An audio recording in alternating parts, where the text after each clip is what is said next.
صحیح بخاری حدیث نمبر 181۔ رسولullah صلی اللہ علیہ وسلم جب عرفہ سے لوٹے تو پہاڑ کی گھاٹی کی جانب مڑ گئے اور آپ رفع حاجت کی۔ اسامہ کہتے ہیں کہ پھر آپ صلی اللہ علیہ وسلم نے وضو کیا اور میں آپ صلی اللہ علیہ وسلم کے اعضاء پر پانی ڈالنے لگا اور آپ صلی اللہ علیہ وسلم وضو فرماتے رہے۔ میں نے کہا یا رسول اللہ آپ اب نماز پڑھیں گے؟ آپ صلی اللہ علیہ وسلم نے فرمایا نماز کا مقام تمہارے سامنے یعنی مزدلفہ میں ہے، وہاں نماز پڑھیں۔ صحیح بخاری حدیث نمبر 182۔ مغیرہ بن شعبہ رضی اللہ تعالیٰ عنہ ایک سفر میں رسول اللہ صلی اللہ علیہ وسلم کے ساتھ تھے۔ وہاں آپ رفع حاجت کے لیے تشریف لے گئے۔ جب آپ واپس آئے آپ صلی اللہ علیہ وسلم نے وضو شروع کیا تو مغیرہ بن شعبہ آپ کے اعضاء وضو پر پانی ڈالنے لگے۔ آپ صلی اللہ علیہ وسلم وضو کر رہے تھے۔ آپ نے اپنے منہ اور ہاتھوں کو دھویا، سر کا مسح کیا اور موزوں پر مسح کیا۔ صحیح بخاری حدیث نمبر 183۔ حضرت عبداللہ بن عباس رضی اللہ تعالیٰ عنہ نے ایک رات رسول اللہ صلی اللہ علیہ وسلم کی زوجہ مطہرہ اور اپنی خالہ میمونہ رضی اللہ عنہا کے گھر میں گزاری۔ وہ فرماتے ہیں کہ میں تکیہ کے عرض یعنی گوشہ کی طرف لیٹ گیا اور رسول اللہ صلی اللہ علیہ وسلم اور آپ کی اہلیہ نے معمول کے مطابق تکیہ کی لمبائی پر سر رکھ کر آرام فرمایا۔ رسول اللہ صلی اللہ علیہ وسلم سوتے رہے اور جب آدھی رات ہو گئی یا اس سے کچھ پہلے یا اس کے کچھ بعد آپ بیدار ہوئے اور اپنے ہاتھوں سے اپنی نیند کو دور کرنے کے لیے آنکھیں ملنے لگے۔ پھر آپ نے سورہ عمران کی آخری 10 آیتیں پڑھیں۔ پھر ایک مشکیزہ کے پاس جو چھت میں لٹکا ہوا تھا آپ کھڑے ہو گئے اور اس سے وضو کیا خوب اچھی طرح، پھر کھڑے ہو کر نماز پڑھنے لگے۔ صحیح بخاری حدیث نمبر 183۔ ابن عباس رضی اللہ عنہ کہتے ہیں میں نے بھی کھڑے ہو کر اس طرح کیا جس طرح آپ صلی اللہ علیہ وسلم نے وضو کیا تھا، پھر جا کر میں بھی آپ کے پہلو مبارک میں کھڑا ہو گیا۔ آپ نے اپنا داہنا ہاتھ میرے سر پر رکھا اور میرا دایاں کان پکڑ کر اسے موڑنے لگے۔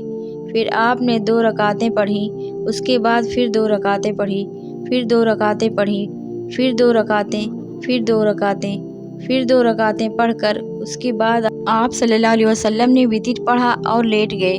پھر جب مؤذن آپ صلی اللہ علیہ وسلم کے پاس آیا تو آپ صلی اللہ علیہ وسلم نے اٹھ کر 2 رکعت معمولی طور پر پڑھی، پھر باہر تشریف لا کر صبح کی نماز پڑھی۔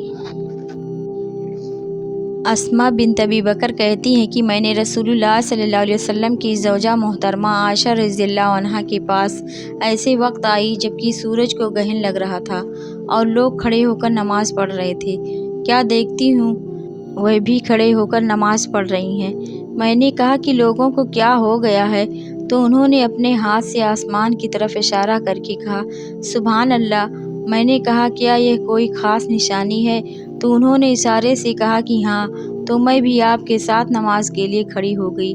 آپ نے اتنا فرمایا کہ مجھ پر غشی طاری ہونے لگی اور میں اپنے سر پر پانی ڈالنے لگی۔ جب رسول اللہ صلی اللہ علیہ وسلم نماز سے فارغ ہوئے تو آپ نے اللہ کی حمد و ثنا بیان کی اور فرمایا آج کوئی چیز ایسی نہیں رہی جس کو میں نے اپنی اس جگہ نہ دیکھ لیا ہو، حتیٰ کہ جنت اور دوزخ کو بھی دیکھ لیا، اور مجھ پر یہ وحی کی گئی ہے کہ تم لوگوں کو قبروں میں آزمایا جائے گا، دجال جیسی آزمائش یا اس کے قریب قریب۔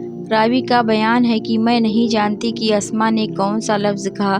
تم میں سے ہر ایک کے پاس اللہ کے فرشتے بھیجے جائیں گے اور اس سے کہا جائے گا کہ تمہارا اس شخص یعنی محمد صلی اللہ علیہ وسلم کے بارے میں کیا خیال ہے؟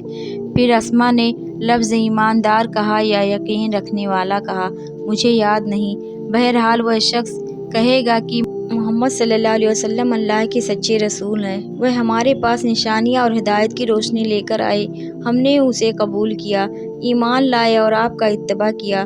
پھر اس سے کہہ دیا جائے گا تو سو جا، درحالانکہ تو مرد صالح ہے اور ہم جانتے تھے کہ تو مومن ہے، اور بہرحال منافق یا شکی آدمی۔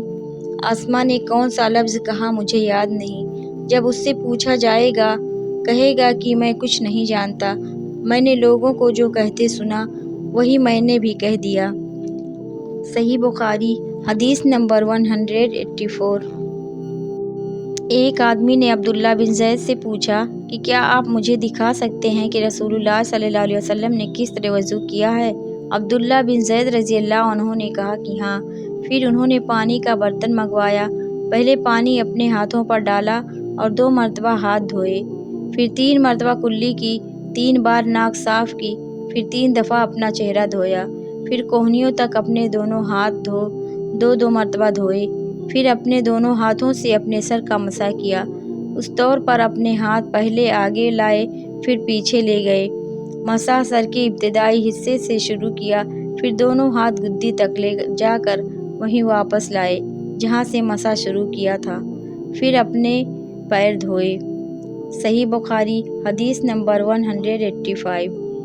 عمرو بن حسن نے عبداللہ بن زید رضی اللہ تعالیٰ عنہ سے رسول اللہ صلی اللہ علیہ وسلم کے وضو کے بارے میں پوچھا تو انہوں نے پانی کا طشت منگوایا اور ان پوچھنے والوں کے لیے رسول اللہ صلی اللہ علیہ وسلم کا سا وضو کیا۔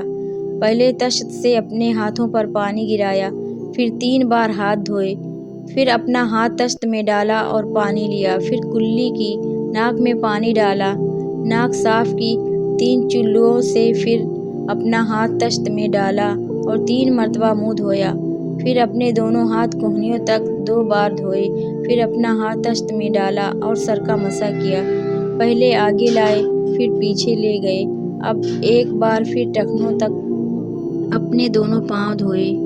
صحیح بخاری حدیث نمبر 186۔ ابو جحیفہ رضی اللہ تعالیٰ عنہ کہتے تھے کہ ایک دن رسول اللہ صلی اللہ علیہ وسلم ہمارے پاس دوپہر کے وقت تشریف لائے تو آپ صلی اللہ علیہ وسلم کے لیے وضو کا پانی حاضر کیا گیا، جس سے آپ صلی اللہ علیہ وسلم نے وضو فرمایا۔ لوگ آپ صلی اللہ علیہ وسلم کی وضو کا بچا ہوا پانی لے کر اسے اپنے بدن پر پھیرنے لگے۔ آپ صلی اللہ علیہ وسلم نے ظہر کی 2 رکعتیں ادا کیں اور عصر کی بھی 2 رکعتیں، اور آپ صلی اللہ علیہ وسلم کے سامنے آڑ کے لیے ایک نیزہ تھا۔